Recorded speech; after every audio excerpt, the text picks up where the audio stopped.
Yes, people, it's yours and truly, Lazer LFC. So I was going to do a quick video for you. We're going to talk about Gini Wijnaldum and Trent Alexander-Arnold being admitted from the England squad.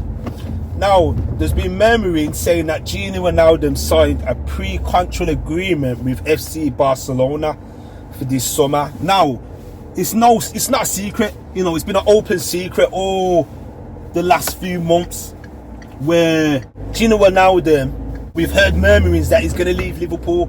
You know, his contract's coming to an end. There's no deal that's been on the table. You know, I think there's been contract talks, but I think they've broken down. You know, basically, as we know with our owners, I think the money is an issue regarding wages, what Gini wants, and which I frankly think deserves.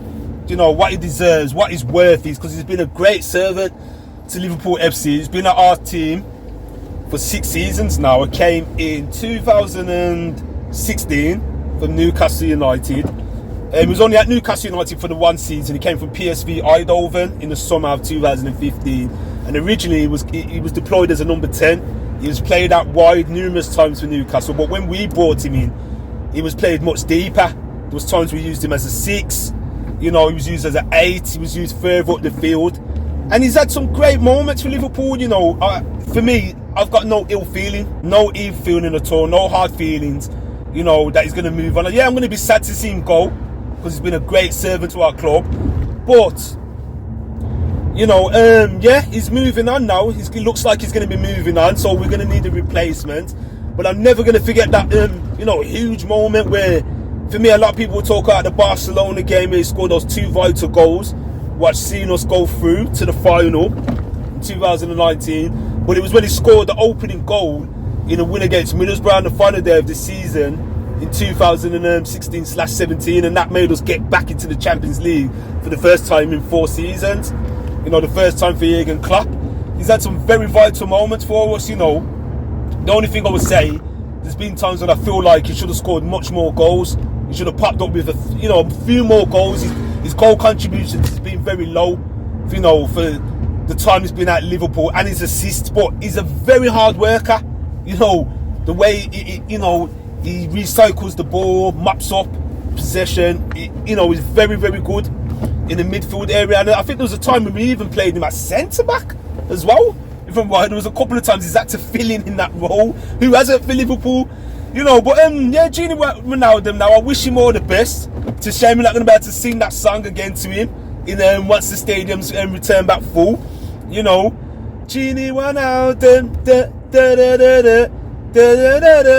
Gini Wijnaldum. But anyway, yeah, yeah, man, Gini Wijnaldum, you know, wish him all the best. Let's hope it works out for him, because as we know, there's been players that have left our club to go to pastures new, and the grass isn't always green on the other side. But like I said, I've got no ill feeling towards him. You know, if anything, it's towards our owners for not, you know, getting a deal laid down on the table sooner than rather just drawing it out. You know, and as I said, every man, you got to play every man his worth. Every player has a worth, has a price, you know, and the wages he's on, you know, doesn't quite reflect his ability and the player who he is. You know, he's helped us win trophies, the Premier League. You know, he's played a big contribution in that. You know, Champions League. We all know the story there of the goals in Barcelona. You know, the World Club Cup. You know, Super Cup, etc. He's been a very good player for us, man. And I hope for the remainder of the season, you know, he can keep his head down and just carry on doing what he's doing. And hopefully, we go far in the Champions League and even win it. But on to Trent Alexander-Arnold. He's been omitted from the England squad for these up-and-coming internationals during this break. For me, I'm happy with him being omitted. I am, because it gives him time, you know, to recharge, come back fresh, and you know, and hopefully not gain an injury while he's on international duty. We've seen it with players before, where they go out to their international teams and they come back injured and even more tired, worse off than when they left. You know, we had it with Joe Gomez, and you know, we've had it with other players in the past. But for me, I don't think it's a bad thing. A lot of people are saying, yeah, the England manager Southgate, what's he playing at? Why has he gone and done this and that and that? For me, to be honest, Trent hasn't had the best of seasons. He hasn't been the Trent Alexander-Arnold that we know he's capable of. to be honest, a lot of players in our team hasn't had a great season. You know, he's had a poor season by his standards, Trent. And you got to remember as well, I remember he had an injury. He suffered that injury in the Manchester City game back, was it November, when we had the 1-1 draw at the Etihad? And then remember, he had a bout of COVID. He was out with an illness with the COVID for a little while.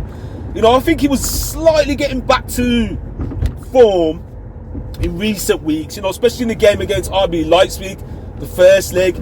He showed what he was about in that game. You know, his balls were amazing, the balls he were whipping in and stuff like that. But personally, I think it's a good thing. You know, I don't think he should take it to heart. I know Southgate's made his comments that he's a talent, he's a, you know, Trent Alexander-Arnold, we know, you know, like, okay, I'm going to compare him to Wan-Bissaka, who plays for Man United. His strengths lay more on the defensive side of the game, but for me, no one's better in the world than Trent, attacking wise. You know, the modern day fullback and what they expect him to do, running up and down that flank, you know, contributing to the attacking side of the game. He's got it all. And remember, he's only young as well. He's 22 years of age, and he still could go even further. He's not even at his peak yet. Do you know what I mean? But I know his defensive side of the game's got to improve. But for me, the comments, I don't think we've got to take them with a pinch of salt. I don't think Southgate meant any ill feeling with it. I don't think he meant anything bad. It's just the way how Southgate is, how he talks sometimes. You know, a lot of our fans have taken that to heart. For me, I haven't. You know what I mean? I'm very. When I heard about it, I was like, yes, I don't want him there. You know, it's meaningless games against San Marino, and I can't remember who else England's playing. For me, he needs a break. A lot of our players need a break. Come back, recharge, refresh. We've got Arsenal in the Premier League, and then we've got Real Madrid. My bad, we've got Real Madrid.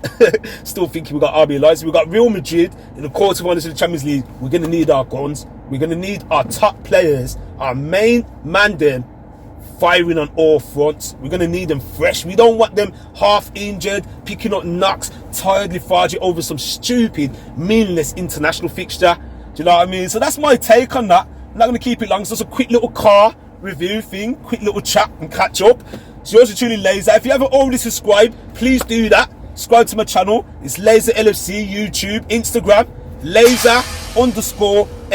And remember, it's Lazer with a Z. Please do that. Smash them buttons. See you soon. Peace. I'm out.